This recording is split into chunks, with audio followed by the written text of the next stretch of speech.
I go Ladies Lounge Health and Wellness Show. Hello, ladies, and welcome back to the Ladies Lounge podcast. Today we are introducing the topic Women's Legal Rights in Zimbabwe, What You Need to Know. With me, I have my colleague Praise, who's always with me in these shenanigans. Hi, Praise. Hey, Chido. And we have a guest today. We have our legal expert. She has an LLB in law. Yeah, whatever. You know, those with law degrees know how to say this. Tlingy, how are you? Very well, thank you. Thank you for joining us. So, we want to get into women's legal rights, and we want to know there's certain things that are happening to us as women that I feel like we have the right to know and to use that knowledge to our advantage, but we're not, because we are very, forgive me for using this word, ignorant. Very true. Okay, so why is it important for us to know this as women? Praise? Why do you think? Well, there's this funny phrase, not funny like you can laugh about it, but it's just, you know, one of those statements we usually use in vernacular, ndogara vana vangu. While somebody's going through hell, abuse, emotional, physical, but they still have to stay for their children because they do not know that, you know, you can actually take it to the law. And you get assistance on how to actually take care of your children without the abuse or the abuser. So I think it's important for us to talk about it so that we know. That was just one example. Let's talk about money, you know. Yeah, exactly. Yeah. So many people have lost their property because, you know, it was a joint account. We bought the house together. Yeah. So at the end of the day, if we know, say I can take this channel for me to get my things and move on, I think it is a good thing. True. It's very sad. It's very sad that sometimes things happen to us and we didn't even know that we could fight these things, right? Okay, Tlingy, let's get into it. Today we're focusing mainly on marriage law, family law, marriage, divorce. What does that look like from a legal standpoint in Zimbabwe? Tell us, just give us a little bit of background on, okay, what does marriage mean from a legal standpoint? Thank you, Chido. Thank you for having me. Well, that's very broad, as I think I've mentioned earlier. That like takes maybe weeks of lectures under normal circumstances, and we need to cover it in one episode. Interesting. Sorry for the pressure. It's going to be very sorry. interesting. The pressure is getting worse. Yeah. So in Zimbabwe, currently we now have 5 recognized unions under our Marriages Act, which is chapter 517. Under those, we've got the civil marriage, which I think always existed. It is previously known as the 511. Okay. That one is strictly monogamous. In other words, if you are the wife or the husband, either spouse can sue the side chick or the side guy. No, they're called adultery damages. So if someone comes to disturb, lack of a better term, comes to disturb that marriage contract, the victim or the spouse that has been wronged has the right to approach the courts for adultery damages, to say you are messing with my conjugal rights. I smell money somewhere in my future. Oh, okay, no. go on. It's very the constitutionalism of that is quite debatable in my view, because why are we suing the side chick? She's not part of the contract. Why are we suing the side dude? He did not promise you forever. He did not promise you loyalty. So I think you should be dealing with the parties to the contract. But those are my views. But the law still stands as it is. And then we've got the unregistered customary law union. We used to call it the uklu for short. It's the old school kurorwa ne kurorana, the one from when we were growing up, and most of which marriages still are like that. And then the new act now introduced the registered customary law union, which is the registered version of the uklu. So now that what it says is that kana wava kurorwa, maishona, better show up. Kana wava kurorwa, kumbe nxa usanda kulotsholwa, you can register that union with the courts and then with the registry, marriages registry, and then you will be given a certificate. However, what makes it different from the civil marriage that we started with, the monogamous one, is that this one is potentially polygamous. The man is allowed to add more to the register as much as the cows allow. Wow. Are the women allowed to add? Well, you see, in Zimbabwe, we have not progressed to those levels. I mean, we are still... Also, what you should note with our law is that it's very, very specific that these are marriages between a man and a woman. True. Chido and praise cannot just go to the registry and say, hi, we love each other. Yeah, we don't recognize that. And also, it's strictly, the parties strictly have to be above the ages of 18. And not be within a degree of any relations, lest there's incest. All right. Okay, so I can't marry my cousin from my mpuya, from my dadewetu and sekuru and whatnot. Oh no, man. No. No, I I want to mean, marry like, your cousin? No, like traditionally, right? In the Bible, it happened. Even like in the Bible, encouraged right? it. Even traditionally, our ancestors used to be like, no, Good keep it in the tribe, right? And everything. Praise, you've got a question.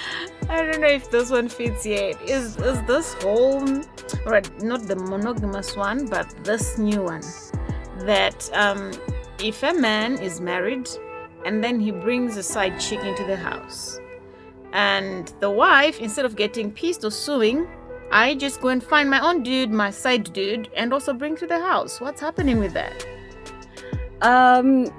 No.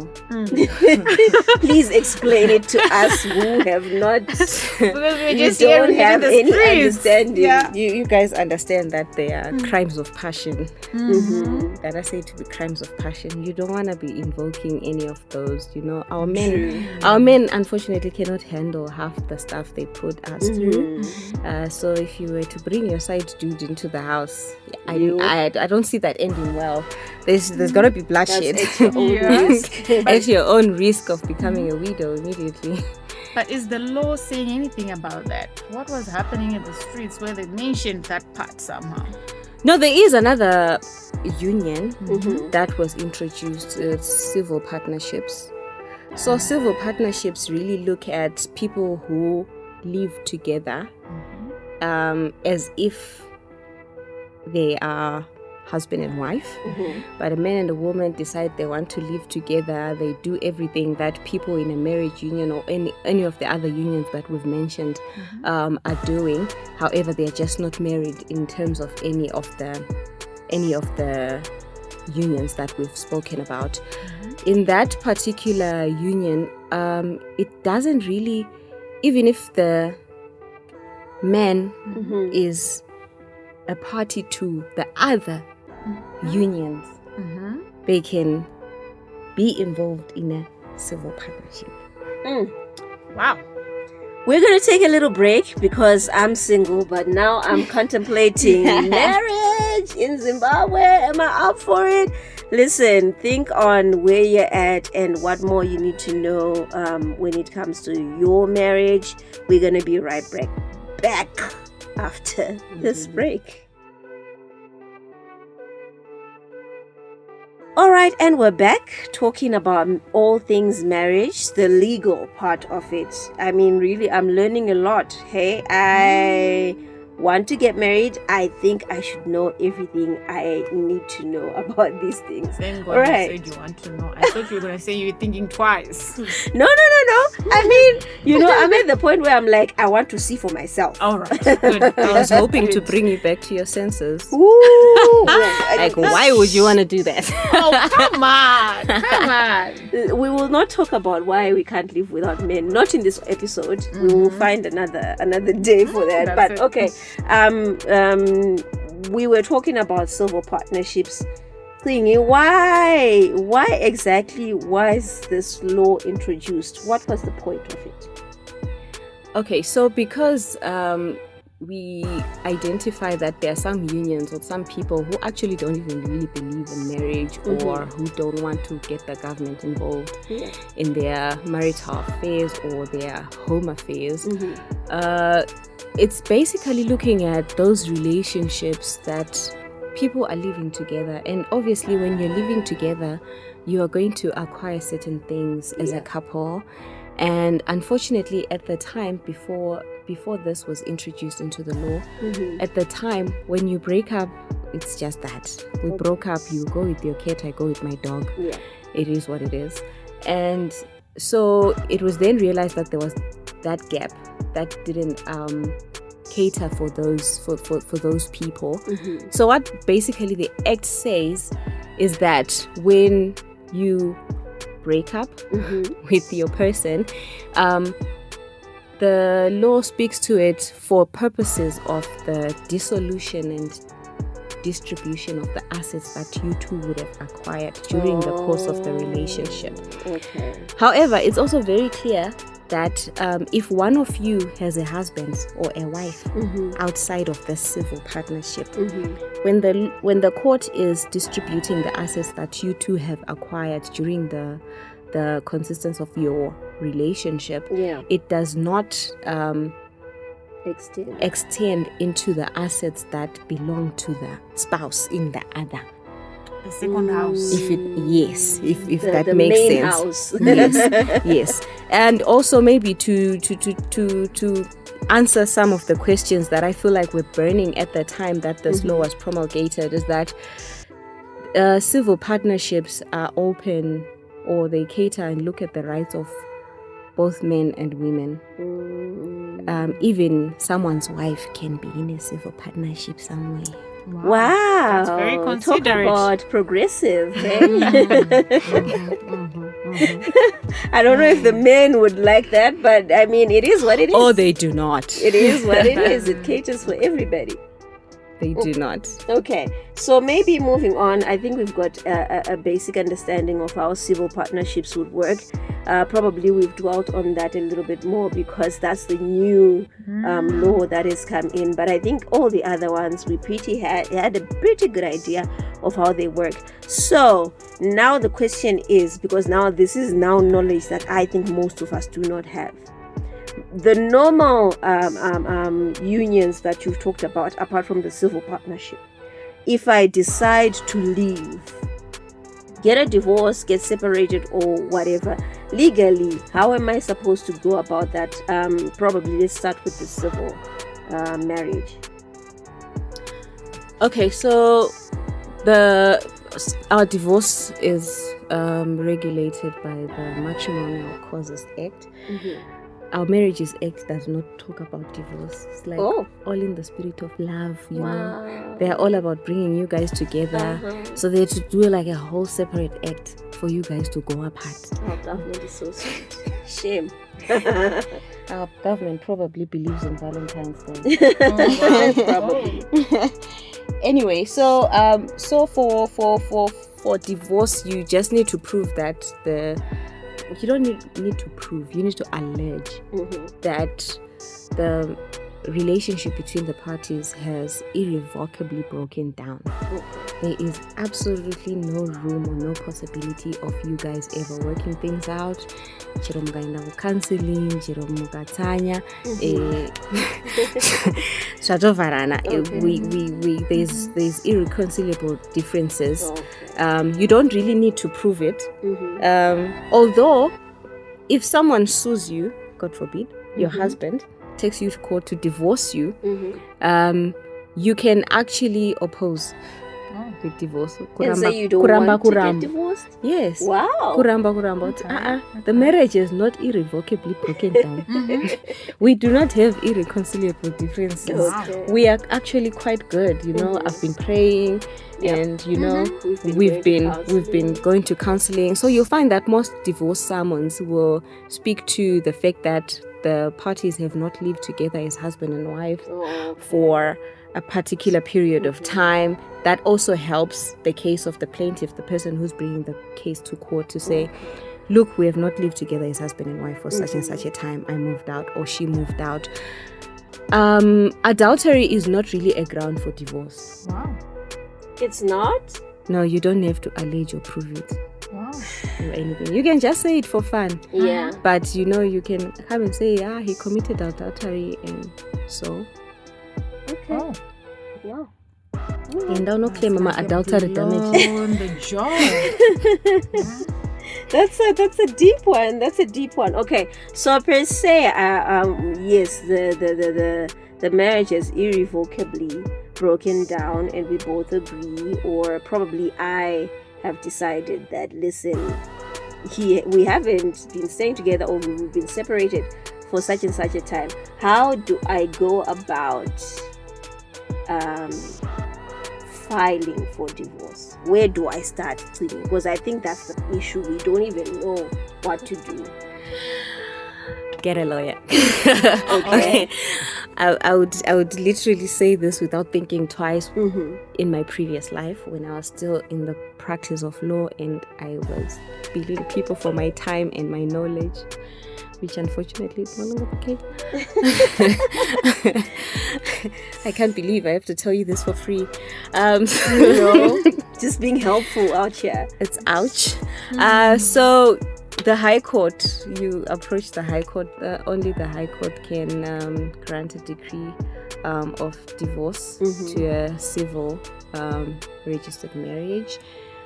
So you basically go to the High Court or go to a lawyer, you know, go to my colleagues, one of my colleagues. Unfortunately, I can't shout out here because we're not allowed to advertise. No. You approach a lawyer, they can, or get someone really who's knowledgeable in these things. You can be a self-actor. You don't have to be represented. I think that's the other misconception that is there in the public, is that people don't know that you can actually just do things yourself. Just draft your own sermons and be a self-actor. Go to court, be your own witness, because nobody knows the story better than you anyway. Yeah.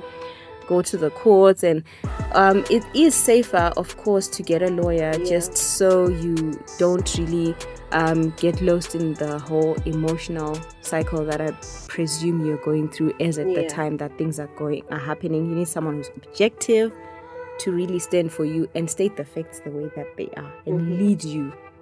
So, yes. All right. So if I go my route, that means it cuts off the expense that we always hear. If you want a divorce, you're just going to have to be spitting out money. Like, it's so expensive. Okay, so this is one other misconception. I think a divorce, from my experience, can only be pricey and expensive if it is opposed or if it is disputed. Okay. If it's an unopposed, undisputed, you want to go your separate ways, it can be the shortest case before the courts, because you just file your summons, and if they are not opposed, they don't even have to file a defense. You just go straight to your consent papers. We call it the consent paper. That really then stands as a court order that will be speaking to say, we have agreed that we no longer love each other and would like to go our separate ways as stated below. And then you state, for assets, we have to Mombe 5 in Chaturambuzi 4. We have to the house in Highlands, we have to and in all those things will be written. All the terms of your divorce will be written in one piece of paper that you both sign, and then the court grants an order. And that's that. And that's that. Wow. And then you would have, if you were to go to a lawyer, I think last I checked, according to the Law Society of Zimbabwe tariff, if you are the plaintiff, the one who's you pay 1,200 to the lawyer to cover everything. Okay. And then if you are the defendant, I think it was at 800. I stand guided. Last I checked. So that way, it's not really expensive. I think the misconception is that people confuse the whole. It can be really hectic if it's opposed. If you don't agree. Okay. Not only on the fact that you want to divorce, but say for example you are a couple that has been married for maybe over 10 years. You have accumulated properties and estates in various places, and maybe you've got minor children and there's fights as to custody, guardianship, maintenance issues. All those things can come to it. And when it's like that kind of matter that is opposed, then the lawyers will bill you per an hour, of which maybe for a good lawyer you're looking at $120 to $150 per an hour. And you look at how long it's going to stretch out whilst you're going on that whole back and forth in the courts. That one can become expensive. Sure. I see. Not planning on one, but I see. Saka divorce ne munhu waunowirirana naye.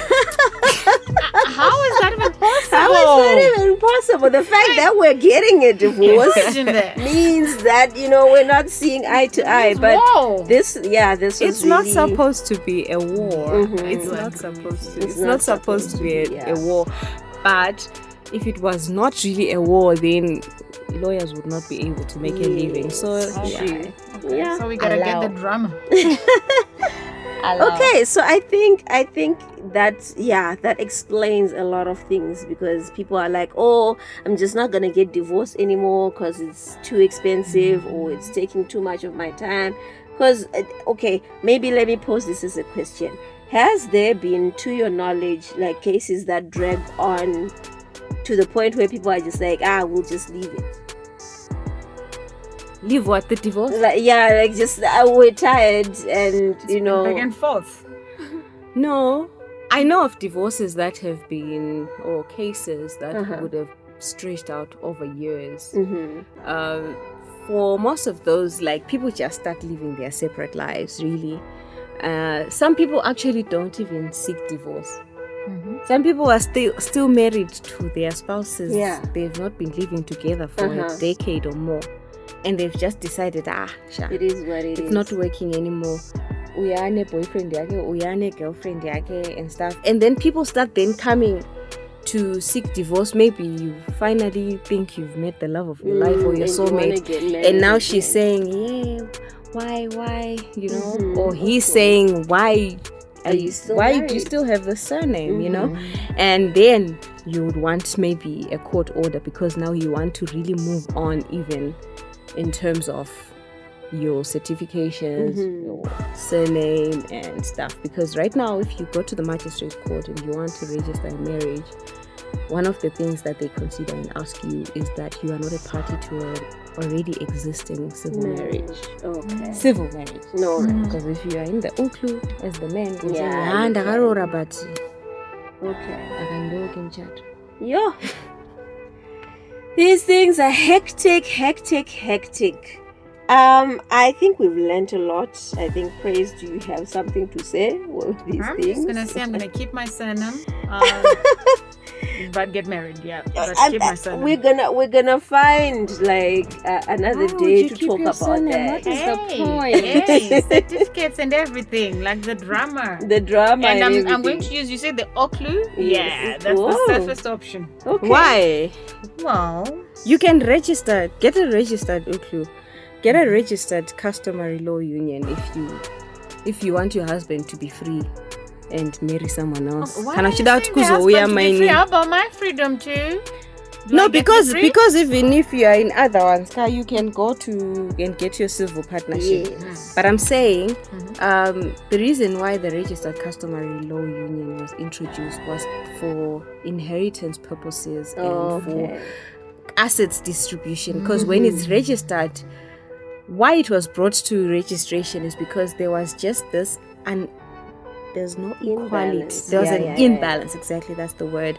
There was an imbalance between the civil marriage at the time and the customary law union. Mukadzi wekumusha akarorwa angaichita kakutarisirwa pasi. Kuti hana chitupa, hana kana ring, zita rake achiri mamoyo, you know. So what the act tried was attempting to do was to like equalize the marriages, to say every union is sufficient before the law. Your husband is just as good as a husband as the civil marriages one is. It's just that he can have more of you. We can multiply. Wow. All right. Okay, we've come to the end of the episode, and this is such an interesting topic. I really, really want to hear more. And the good news, ladies, is that we will have Tlingi, we will have Tlingi Nkosi back for another episode where we talk about all these laws regarding women. So please tune in next time if you want to hear more about marriage, about divorce, about inheritance, about property rights, about estate planning as a woman. Please join us in the coming episodes. I hope you've had a lovely time. If you have any questions, please click the links, send us emails, comment in the comment section so that we know what you want to know about and what you think about our podcast. All right, from me and the ladies in the studio, it's have a good day. Cheerio. I go Ladies Lounge Health and Wellness Show.